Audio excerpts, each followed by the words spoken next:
So the mandate given to me is about role of radiation therapy for bony metastasis from lung cancer.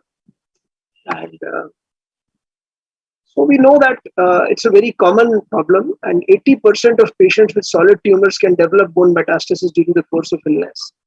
And studies have shown that 25 to 50% patients with lung cancer will also have bone metastasis.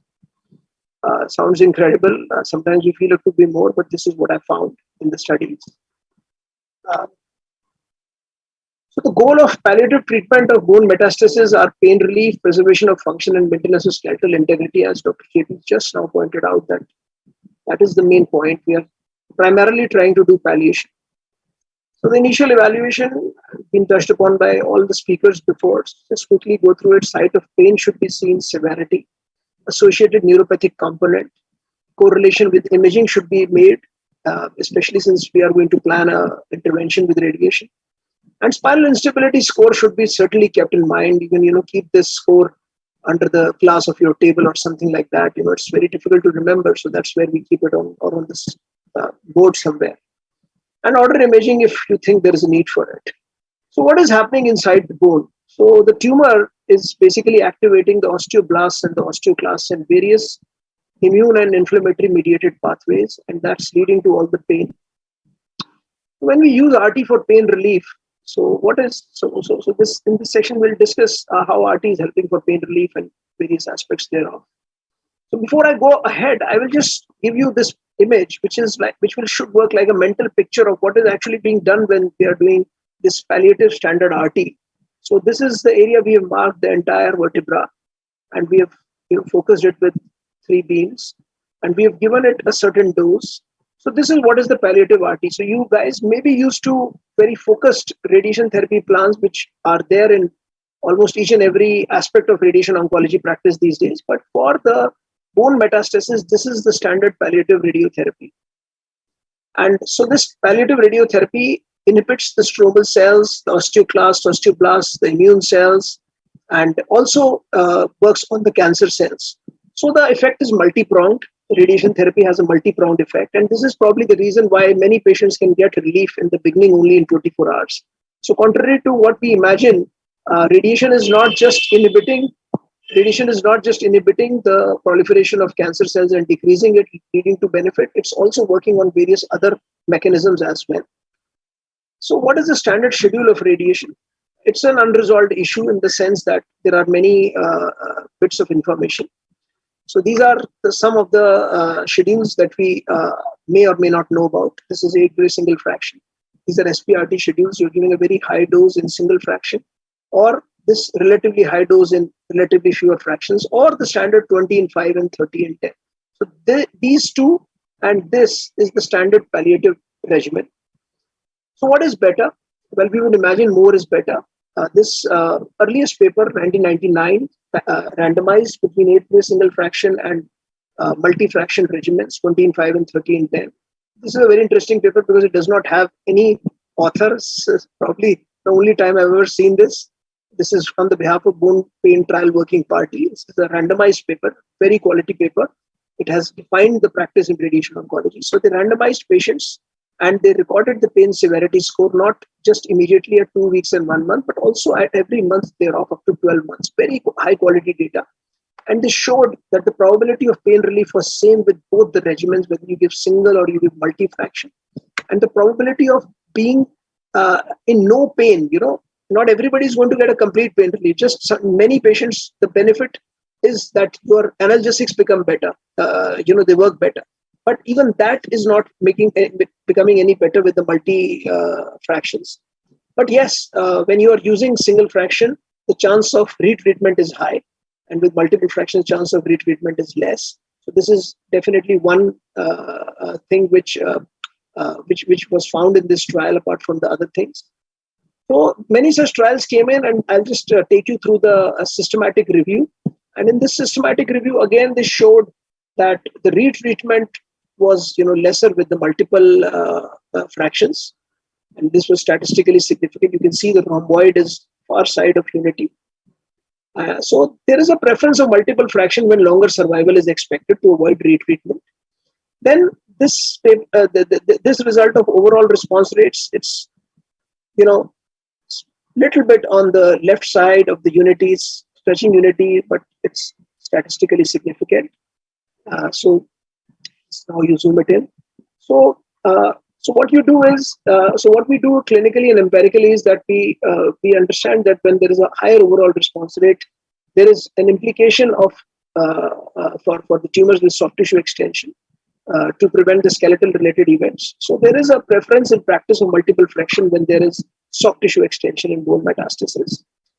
We come to spinal cord compression, the role of RT there. So this is the Patchell paper. Patchell paper randomized, the Patchell randomized surgery followed by RT for the spinal cord compression to RT alone. And they found that there was a statistically significant benefit in the ambulation. And this was all statistically significant in various scores. So unfortunately, not all papers after this has shown this benefit, and there is a lot of discussion about the standardization. Not everybody has very good ortho-oncosurgeons, but regardless, this when available would probably be much beneficial. So surgery followed by RT multiple fraction is preferable to RT alone. So does RT alone help in spinal cord compression? Well, it does help. It does help in some patients.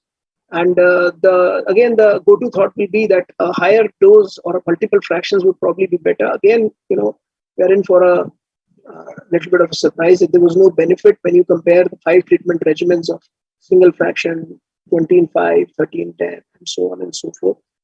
To, in respect to improvement of motor function, with respect to no change in motor function, with respect to ambulation, and these are the same results tabulated. But there was some benefit in terms of freedom from infield recurrences when there was a difference, when more number of fractions was compared with less number of fractions and less doses. So maybe for patients unsuitable for surgery, we could use lesser number of fractions with patients with poorer survival. But for patients with relatively better biology, they're likely to receive longer survival. We could probably schedule longer fractions. So what are the expectations from RT for pain relief, for the palliative RT, the section that we are in, the discussion that we've been doing? Rates of pain relief 50 to 85%, complete response up to 1/3. Complete to partial pain relief within 4 weeks of RT, we can expect. Mean duration of remission approximately 19 weeks. I have not mentioned the reference, there is a reference to it. Duration is smaller for aggressive tumors like CA lung. So this table from one of these papers presented previously shows that there is a higher rate of retreatment with CA lung. So there are some side effects in toxicity. Nausea is there, lethargy, diarrhea, skin reactions, but more than grade 2 reactions are less than 10%. So relatively quite well tolerated. It's not the reason to not give this treatment. Pain flare can be seen in 2 to 40% patients and can be avoided in patients on steroids and NSAIDs. So this is what we've been discussing till now. We've been discussing a standard RT plan. This is the palliative RT. This is what we use for palliation of bony metastasis, as in improving in symptomatology for bony metastasis, especially pain. So we come to what Sbrt in bony metastasis. Now, what is Sbrt? So I'm sure all of my colleagues sitting here are oncologists, but just for the sake of posterity, this is the metastasis in the vertebra. Sbrt would be something like this. We would like to carve the dose around the spinal cord like this, and we would fill up the dose like this within the vertebra. So it is a very precise distribution with a very high dose per fraction, and it should be delivered under full image guidance. That's what is required. So what is the role of Sbrt? Now this is here. Before we were discussing, single fraction and just the whole vertebra is as good in so many ways. And now we have come to Sbrt. So let's start right away that where does Sbrt fit in for the palliation of bony metastasis? This is the Astro evidence-based guidelines. So the main indications for Sbrt, insofar as palliation is concerned, is persistent bony metastasis and recurrent bone pain. So basically for retreatment. But there is a lot of nuance and a lot of benefit when you have a beautiful technology like Sbrt. To begin with, if you can see what just popped into my screen down below, you will see that I've written that Sbrt is relevant for patients with treatment with for relatively radio-resistant neoplasms. So these are radio-resistant neoplasms, renal cell cancers, melanomas, and sarcomas. These are very radio-resistant. They have a very low alpha by beta ratio. So you give very high dose per fraction, more number of times, the benefit is much more likely. What about SBRT for bone mets in lung cancer for oligometastatic state? So oligometastasis we know is a clinical state. It is not just counting the number of metastases, something that we all sometimes do, but it's a clinical state because you just not only need to have a limited number of mets, you also need to have an indolent biology or a biology which is in control of the systemic therapy. However, the treatment of oligometastasis is not new. It has been tried since many, many decades now. And in 1995, with this JCO edition, with this JCO publication, it came in the mainstream of oncology. So if we see the clinical spectrum, there is one side is a localized disease and other side is metastatic disease. Oligometastasis is somewhere intermediate. There are different clinical scenarios. You could have oligomets at the time of diagnosis. You could have oligometastasis or some areas which are not eradicated after systemic treatment, or there is an oligorecurrence after the full treatment. There is a couple of sites which have developed again, or oligoprogression. The patient is on palliative treatment, but then there is a progression at one site or two sites or three sites. But then the other aspects of indolent or comfortable biology are also there. Regardless, this biology part is not really under the scope of this discussion today. So we move to the benefit of RT in lung cancer, oligometastasis. So it is a peculiar disease, lung cancer, where up to 50% can have oligometastasis. There's a couple of reports which report this. So this is a very important aspect to understand for lung cancer practitioners. So we come to the question that does ablative SBRT help in oligomets in lung cancer? Oligomets, not polymets, oligomets in lung cancer. So this is the Sbrt trial, the phase 2 randomized trial. And this is a very nice phase 2 paper, and they published it in Lancet 2019. And they showed that while numerically the number of patients surviving overall was superior than control, but it was not statistically significant. And so was the case with the progression-free survival was superior statistically. This is a very interesting slide. I've just made it actually after logging into this paper. This is the extended long-term outcomes of the same Sbrt trial, which I just presented, which was published yesterday, May 25th, 2022. May 26th is today. So what they report today is, I couldn't get hold of the full paper, that the 8-year overall survival is statistically significantly superior when you are using Sbrt. Sbrt is basically stereotactic ablative body RT. It's another term for SBRT. It's the same thing. Radiation oncology has a lot of these terminologies. They evolve because of different usage in different countries for different billing and insurance purposes.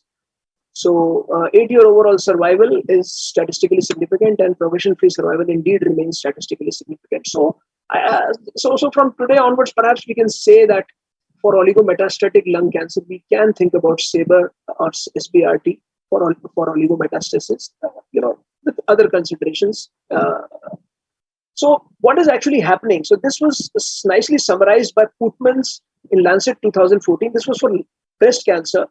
But if on this side we plot the decreasing risk of distant metastasis with increasing effectiveness of systemic therapy, the theoretical benefit of RT improves. So as the benefit of systemic therapy improves, the benefit of RT improves because it is taking care of the residual clones which could be resistant. Of course, the benefit of RT starts becoming lesser when the systemic therapy is even more effective. Now, up to here, we see in breast cancer with very nice hormonal therapies which are there in breast cancer. We are all oncologists here. I'm sure we can understand lateral examples. This we see in prostate cancer, in hormone-sensitive prostate cancer, where we don't need to give any radiotherapy to the bone metastasis. So as the benefit of systemic therapy improves, the benefit of local RT also improves. Also, for oligometastasis, there is a special consideration. This is a graph that was published in the Red Journal recently. I'm just zooming it. If this black line is the natural cell curve of the disease, and this is where an event happens, if you treat it early, this line moves significantly away from this time point to this time point. So this is the benefit of doing say, radiotherapy for oligometastasis. As you go further and further away, as the number of cells continues to increase, the benefit becomes lesser and lesser. And sometimes it is not clinically perceptible. So this is proven well with the Sabre-Comet trial. So what about SBRT after spinal decompression? So we saw the Paschal paper. We saw that 30 and 10 is to be done after this, and there are multiple papers otherwise also. And so the benefit, you can say, with conventional post-op RT, that 20 and 5 or 30 and 10, 30 and 10 is what is preferred, is about 50 to 79% with an ambulatory rate of around 80%. But if you do SBRT, that is high dose per fraction to the residual tumor after surgery, you can get a local control of up to 100% with a very high ambulatory control and a long-term pain control. So this is a very desirable outcome. This is, compare it with the conventional RT. Go to the next table. Similar data, and we compare it with the conventional RT. So this is very exciting because now, because of the, I think, Dr. Gulia, if he's around, he can, perhaps chip in later, that the revised goal of surgery in SBRT era can be discussed now. This term was separation surgery has been coined by Benzel and Angelov. And what they are saying is that you separate the soft tissue, which is causing the spinal cord compression, away from the spinal cord. And that is where you get the benefit of epidural decompression by laminectomy. And with that, you move the tumor away from the spinal cord, and you can get a very good dose to the tumor. And, we get a very good local control, and we've also gotten some benefit with surgery. So that is, you could say, the current status. So this some papers. This is a separation surgery paper, and this is what they've done. So you can see this is what they've done. They have, we could say, the authors have been able to. We also do it ourselves. Right now, we are treating one of the patients like this. So this is the spinal cord, and here is the large soft tissue. So you could, when you did the surgery, you just made sure that this part that was touching the spinal cord has moved away, so that you could give a good dose. And it is indeed statistically significantly better when you're doing this. This is what I would like to share. So we can use it empirically for patients expected to have a long survival. Of course, it would be long survival. That's why you're considering surgery. And you would maximize local control and ambulation. So I'm concluding now. Single fraction should be given for expected short-term survival for palliation of pain from lung cancer metastasis. Multiple fractions for expected longer-term survivals. Nowadays, lung cancer has a lot of long-term survivals with especially the targeted therapy in the adenocarcinomas, and definitely with the immunotherapy now. In fact, I have not mentioned it, but the benefit of radiation therapy with immunotherapy is that of immune modulation. So coming to the third point, SBRT provides superior local control and is more relevant in radioresistant histologies. Benefit with SBRT can prolong progression-free survival in oligometastatic lung cancer. Adjuvant RT after surgery is important to maintain ambulation. Adjuvant RT with SBRT after surgery will provide a superior local control, which can benefit patients and can have a longer survival. I thank Dr. Arun, I thank the organizers. I thank you for having me here.